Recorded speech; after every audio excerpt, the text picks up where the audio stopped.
एक English teacher जिसे Tokyo में एक गैंगस्टर से प्यार हो जाता है और उसकी कहानी का अंत होता है लव होटल्स में। और आज हम एक्सप्लेन करने वाले हैं lost girls and love hotels.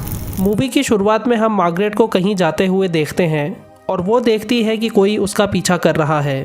कुछ देर आगे जाने के बाद वो थोड़ी घबराई हुई सी होती है और सिगरेट निकाल लेती है और तभी वो आदमी भी मार्गरेट के करीब आ जाता है। वो मार्गरेट के लिए सिगरेट जलाता है और मार्गरेट उससे कहती है कि क्या तुम मुझे लव होटल्स ले चलोगे।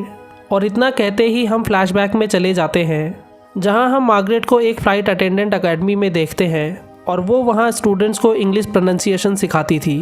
फिर उसी शाम हम क्लास के बाद उसे एक बार में देखते हैं जहां वो अपने दोस्तों के साथ ड्रिंक्स कर रही होती है और वो अपने दोस्तों से अक्सर वहां मिलती थी। कुछ देर उनसे बातें करने के बाद मार्गरेट वॉशरूम जाती है तो वापस लौटते वक्त उसे वहां एक लड़का दिखाई देता है और वो उसे किस करने लगती है और फिर बाहर चली जाती है। और फिर वहां से घर जाते वक्त जब मार्गरेट एक सिग्नल पे होती है तो तभी वहां एक गाड़ी आकर रुकती है जिसमें काजू नाम का एक गैंगस्टर होता है। वो दोनों वहां पर एक दूसरे को देखने लगते हैं और एक दूसरे से ही अट्रैक्ट हो जाते हैं।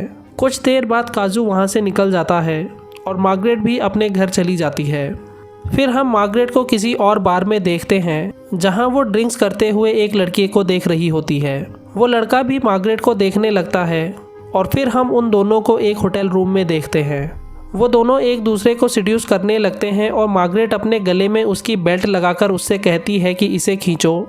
तो कुछ देर ऐसा करने के बाद वो लड़का कहता है कि मैं ऐसा नहीं कर सकता और फिर वो दोनों वहाँ से चले जाते हैं। अगली सुबह हम देखते हैं कि मार्गरेट अपनी क्लास के लिए देर से पहुंचती है, जिसके बाद उसकी बॉस उससे कहती है कि तुम इससे बेटर कर सकती हो और तुम्हें अपनी स्टूडेंट्स के बारे में भी सोचना होगा। उसकी बात सुनने के बाद मार्गरेट फिर से क्लास लेने लगती है और क्लास लेने के बाद हम मार्गरेट को एक बुक स्टोर में देखते हैं और जब वो एक बुक देख रही होती है तो वो गैंगस्टर काजू भी उसे वहाँ मिल जाता है जो मार्गरेट को उस दिन सिग्नल पर मिला था। कुछ देर बातें करने के बाद मार्गरेट उसके साथ एक होटल में चली जाती है और जब वो दोनों रोमांस करने लगते हैं तो काजू मार्गरेट के हाथ बांध देता है और मार्गरेट को भी इस तरह से रोमांस करना पसंद होता है और वो दोनों इंटीमेट हो जाते हैं। अगले दिन काजू फिर से मार्गरेट को पिक करता है और उसे अपनी कार में लंच के लिए ले जाता है जहां मार्गरेट उसे अपने बारे में बताती है और फिर होटल जाने के बाद वो फिर से रोमांस करने लगते हैं। मार्गरेट को काजू का साथ पसंद आने लगता है और वो उससे पूछती है कि तुम क्यों मुझे पसंद करते हो। वो कहता है कि तुम स्पेशल हो और तुम्हें खुश रखना इतना आसान नहीं है, लेकिन मुझे चैलेंजेस पसंद हैं। लेकिन फिर वो मार्गरेट को बताता है कि मेरी शादी होने वाली है और ये सुनकर मार्गरेट थोड़ी अपसेट हो जाती है। ये सुनने के बाद मार्गरेट का वहाँ मन नहीं लगता और फिर वो वहाँ से चली जाती है और फिर अगले दिन हम उसे अपनी क्लास लेते हुए देखते हैं। उसकी परफॉर्मेंस देख के सारे स्टूडेंट्स और उसकी बॉस काफ़ी खुश होते हैं और फिर क्लास के बाद कोई उसके लिए एक कुरियर लाता है। मार्गरेट उसे ओपन करके देखती है तो उसमें एक बुक होती है और एक होटल का कार्ड भी जो काजू ने उसे भेजा होता है।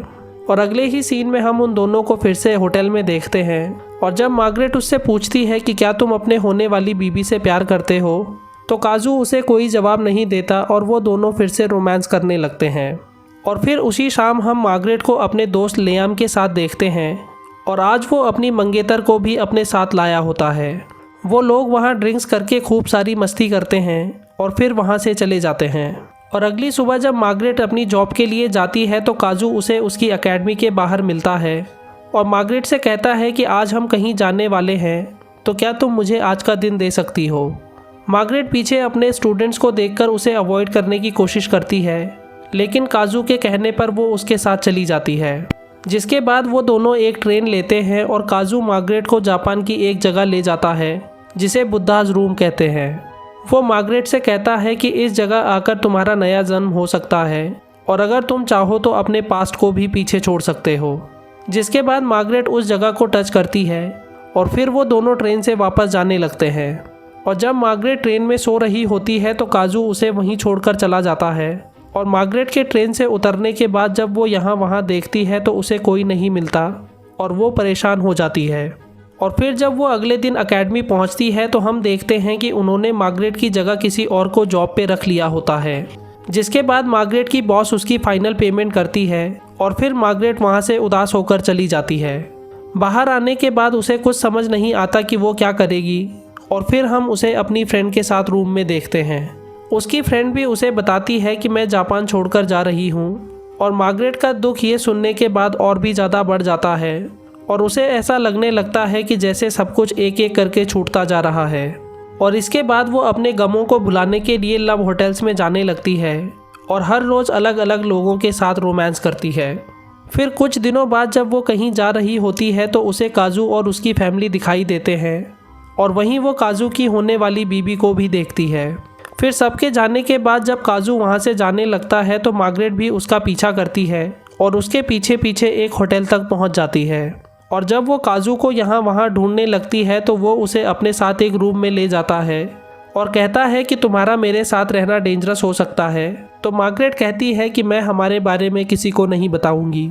जिसके बाद वो दोनों फिर से एक दूसरे के साथ रोमांस करने लगते हैं। और फिर उसी रात जब मार्गरेट घर पहुंचती है तो उसके डोर पे रूम खाली करने का नोटिस होता है, और अगली सुबह वो रोड पर बैठी रो रही होती है। और इतने में लियाम की मंगेतर लुइस वहां आती है, जिससे मार्गरेट लियाम के साथ बार में मिली थी। लुइस उसका हाल पूछने के बाद उसे अपने साथ ब्रेकफास्ट पे ले जाती है, और उसके जाने के बाद भी मार्गरेट देर रात तक वहीं बैठकर ड्रिंक्स कर रही होती है। और इसके बाद हम मूवी की शुरुआत वाला सीन देखते हैं, जहाँ वो अनजान आदमी मार्गरेट के लिए सिगरेट जलाता है। जिसके बाद वो दोनों एक लव होटल में चले जाते हैं, और मार्गरेट उससे कहती है कि मुझे सबमिसिव होना पसंद है। तो वो आदमी कहता है कि अपने कपड़े उतारो और बेड पे लेट जाओ, और फिर मार्गरेट अपने सारे कपड़े उतार कर लेट जाती है। वो मार्गरेट के दोनों हाथ पैर रस्सी से बांध देता है और कहता है कि मुझे इन होटल्स में आना पसंद है, और मार्गरेट कहती है कि हाँ मुझे भी। वो कहता है कि यहाँ सब लोग अपना मास्क पहनकर आते हैं और जो चाहे कर सकते हैं, और कहता है कि मैं इस जगह अभी तुम्हें मार भी सकता हूँ। तो मार्गरेट अपनी लाइफ से इतनी दुखी हो चुकी होती है कि वो उससे कहती है कि मुझे मार दो।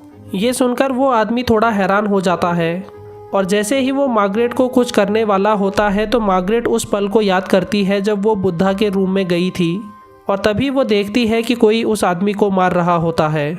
और फिर हम देखते हैं कि वो आदमी कोई और नहीं बल्कि काजू होता है, और फिर वो मार्गरेट को खोलकर वहाँ से ले जाता है। और अगले सीन में हम मार्गरेट को एक प्लेन में देखते हैं, और हमें पता चलता है कि वो जापान छोड़कर हमेशा के लिए वापस जा रही है।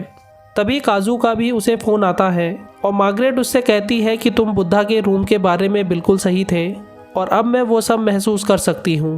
फ़ोन रखने के बाद मार्गरेट देखती है कि उस प्लेन में फ़्लाइट अटेंडेंट उसकी ही स्टूडेंट है, और वो दोनों एक दूसरे को देखकर हंसने लगते हैं। फिर मार्गरेट अपने आप से कहती है कि कहीं कोई हैप्पी एंडिंग नहीं है, और ज़रूरी नहीं है कि सारे पीसेस हमेशा परफेक्ट हों, लेकिन लाइफ जैसी भी है किसी न किसी तरह खूबसूरत है। और उसके इतना कहते ही हमारी मूवी ख़त्म हो जाती है।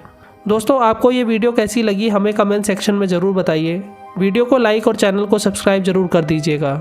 हमारे टेलीग्राम चैनल को भी ज्वाइन कर लीजिएगा, जिसका लिंक आपको डिस्क्रिप्शन में मिल जाएगा। Thanks for watching.